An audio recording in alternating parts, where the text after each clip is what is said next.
In the history of, utilities in Manitoba, it was the biggest outage ever experienced. That's the word from Media Relations Officer at Manitoba Hydro, Bruce Owen, about the Thanksgiving storm in Portage last year.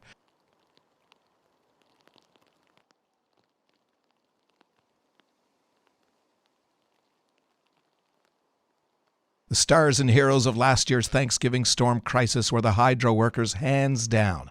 Do you remember all the signs people placed in windows thanking these people?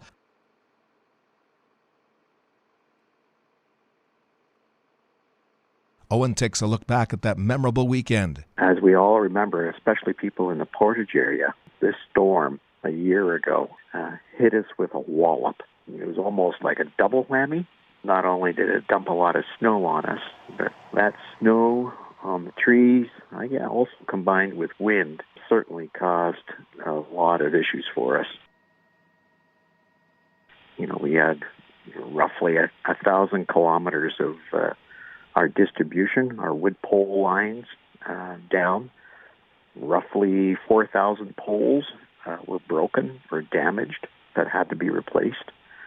And particularly in the Portage area north of you, and more into the Interlake, we had 300 transmission towers that were damaged.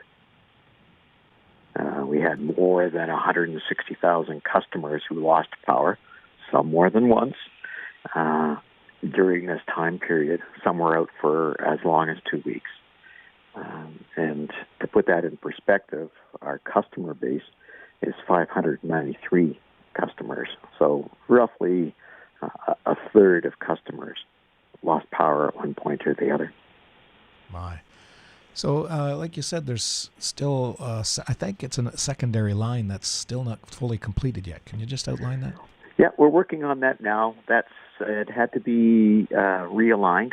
One of the things that we're looking at, we did a lessons learned look back, that if something like this was to repeat itself, cross your fingers, no, not this Thanksgiving, that we will be a little bit better prepared to address it. One of the lessons learned, for instance, is the resiliency of our grid. Why did some towers buckle, particularly north of you into the Interlake? The way the wind acted during this storm, Lake Manitoba, the Narrows, almost became a wind tunnel, and towers there buckled and crumpled. Many of them have been replaced, and we're now a little south of you and west of you. We're doing a little bit more work, rebuilding a line. The idea is that this look back and how the storm behaved and how our system reacted, what can we do to add in tower design, where it's located, to add more resiliency to our system so we won't experience what we experienced a year ago.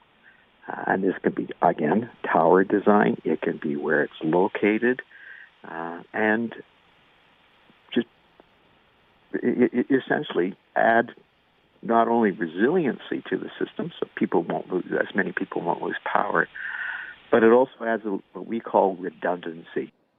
For Portage Online News, I'm Mike Blume.